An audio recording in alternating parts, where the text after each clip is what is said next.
जयपुर शहर की सुबह में हल्की ठंड थी। आंगन में धूप ठीक से पहुंची भी नहीं थी कि घर का मुखिया यानी कि राम प्रसाद पहले ही उठकर तुलसी को पानी दे चुके थे। उनकी बहू सोनाली रसोई में चाय बना रही थी।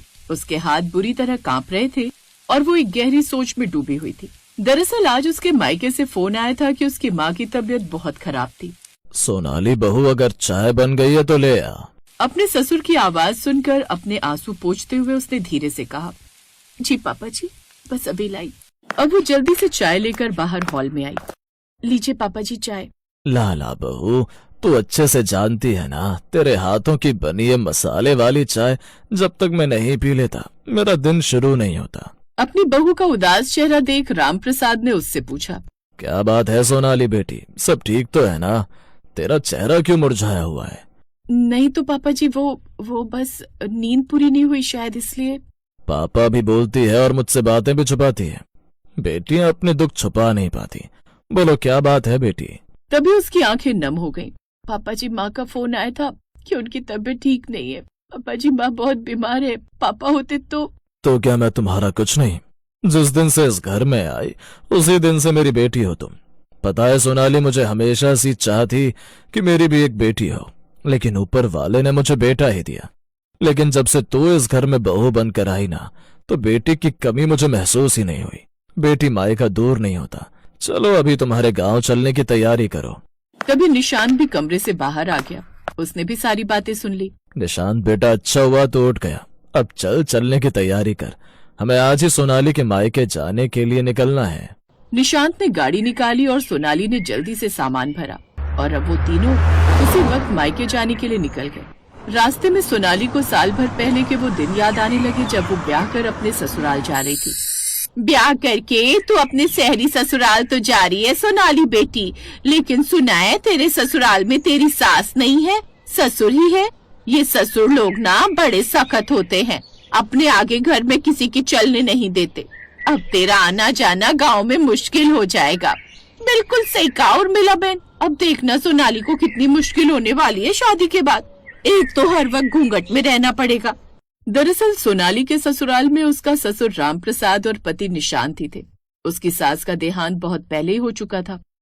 उसके अलावा उसके घर में और कोई औरत नहीं थी। शादी के वक्त ससुराल आने से पहले सब उससे कहते थे कि ससुर सख्त होते हैं, बहू को समझ नहीं पाते। सबकी बातें सुनकर सोनाली भी डरी हुई थी। पहली बार जब उसने अपने ससुराल में कदम रखा तो उसके ससुर सामने खड़े थे। ऊंचा कद, सफेद मूछें, गंभीर चेहरा था। उन्हें देखकर उसके मन में बस एक ही ख्याल आया, सोनाली अब जिंदगी मुश्किल होने वाली है। ये ससुर जी तो देखने से ही गब्बर सिंह लगते हैं, अब क्या होगा तेरा। फिर उसकी बुआ सास ने उसका गृह प्रवेश कराया। इसके कुछ समय बाद वो शादी की रस्में निभाकर वहाँ से चली। फिर शादी की अगली सुबह सोनाली डरते डरते रसोई में गई। तभी बाबूजी की आवाज आई, बहू सोनाली, सुना है तू चाय बहुत अच्छी बनाती है, खासकर वो मसाले वाली चाय। जी पापा जी, अभी बनाकर लाती हूँ। फिर उन्होंने चाय का घूंट लिया और मुस्कुरा दिए। वाह बहू, तूने तो कमाल कर दिया। ताम्र गुजर गई मेरी। कहाँ की चाय मैंने पी है, लेकिन आज तुम्हारे हाथों की चाय पीकर तो मन खुश हो गया। और ये क्या, ये इतना बड़ा घूंघट क्यों किया हुआ है? बहू ऐसे तो तू कहीं ना कहीं गिर जाएगी। अरे तेरी शादी हुई है, कोई सजा नहीं मिली जो इतना बड़ा लंबा घूंघट लेकर घूम रही है। रामप्रसाद की उस मुस्कान में सख्ती नहीं बल्कि अपनापन था। उनका ये व्यवहार देखकर सोनाली ने मन ही मन सोचा, ये पापा जी उतने भी खड़ूस नहीं है जितने दिखते हैं। उसके बाद तो रामप्रसाद कभी उसके खाने की तारीफ करते तो कभी खुद ही अपनी बहू और बेटे के लिए घूमने की ट्रिप प्लान करके उन्हें सरप्राइज देते। ऐसे ही एक निशान, तू तो बस अपनी ऑफिस मीटिंग में ही बिजी रही हो। बहू को कहीं घुमाने भी ले जाया कर बेटा, तुम्हारी नई नई शादी हुई है। पापा मैं जानता हूँ, लेकिन आप तो जानते ही हैं मुझे ऑफिस से छुट्टी नहीं मिल पाती। मैं जानता था तू ऐसा ही कुछ कहेगा, इसीलिए मैंने पहले ही तेरे ऑफिस में छुट्टी के लिए मेल डाल दिया था और तेरी हफ्ते भर की छुट्टी अप्रूव भी हो गई है। साथ ही मैंने तुम दोनों की कश्मीर जाने की टिकट्स भी बुक करवा दी हैं। अब तू बहू को कुछ दिन घुमा ला। लेकिन पापा जी, आप यहाँ अकेले कैसे? तू मेरी फिक्र मत कर बेटी। जब ये निशांत कई दिनों तक मीटिंग के लिए बाहर रहता था ना, तब मैं यहाँ अकेले ही रहता था। और तुम मेरी और घर की चिंता मत करो, ये सब मैं संभाल लूंगा।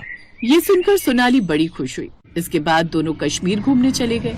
ऐसे ही बातें करते करते वो घर आ गए। वो तीनों सोनाली के मायके पहुँचे। वो तीनों जल्दी से अंदर गए जहाँ सोनाली की माँ विमला बिस्तर पर थी। वो उसे देखते ही रो पड़ी। माँ कैसी हो? बेटी तू यहाँ? सोनाली कुछ कह पाती उससे पहले ही बाबूजी आगे बढ़े। समधन जी, आपकी बेटी नहीं मेरी बेटी आई है। ये सुनकर सोनाली की माँ की आंखें भर आई। फिर निशांत जल्दी से डॉक्टर को बुला कर लाया। ये कुछ दवाइयां हैं ना, दे दीजिएगा, और कमजोरी ज्यादा है इसीलिए इनका अच्छे से ध्यान रखिएगा। उसकी आप चिंता मत कीजिए डॉक्टर साहब, अब हम आ गए हैं ना, सब मिलकर समधन जी का अच्छे से ध्यान रखेंगे। फिर शाम के समय सोनाली बेटी, तू समधन जी के पास बैठ और उनके पांव दबा, आज का खाना मैं बनाऊंगा। क्या पापा जी आप? अरे भाई, इतना भी बुरा खाना नहीं बनाता मैं। पापा बिल्कुल ठीक कह रहे हैं। अरे ओ ठीक कह रहे हैं क्या बच्चे, तू भी कुछ काम कर, तू तब तक मसाला और सब्जी काटने में मदद कर। इसके बाद उन्होंने खाना बनाया जो कि काफी अच्छा भी बना था। इसी तरह अगले कुछ दिनों तक वो वहीं रहे। कभी राम प्रसाद उनके खेतों में जाकर काम करते तो कभी उनकी गैया का दूध निकालते। सोनाली ये सब देखकर हंस भी रही थी और उसे उन पर गर्व भी हो रहा था। माँ का इलाज 10 दिन तक चला। वो सभी पूरा समय वहीं रहे, हर खर्च खुद देखते। लेकिन अब आस पड़ोस में लोग बातें बनाने लगे। एक दिन किसी ने सीधे पूछ लिया, ससुर होकर इतना क्यों कर रहे हैं? क्योंकि ये बहू नहीं बेटी है मेरी, फर्क समझ में आता है या समझाऊं? पापा जी बिल्कुल ठीक कह रहे हैं। ये मेरे ससुर नहीं बल्कि पिता हैं, जिन्होंने हमेशा मुझे अपनी बेटी समझा। और जितना लोग अपनी बेटियों के लिए नहीं करते उससे कहीं ज्यादा ये मेरे लिए करते हैं। ये सुनकर सब चुप हो गए और सभी गांव वाले उनकी तारीफ करने लगे। कुछ दिन में सोनाली की माँ भी पूरी तरह ठीक हो गई। जब वो वापस जाने लगे तो उन्होंने हाथ जोड़कर कहा, भाई साहब आपने मुझे कर्जदार कर दिया। कर्ज नहीं बहन जी, रिश्ता निभाया है। कुछ दिन बाद वो शहर लौट आए।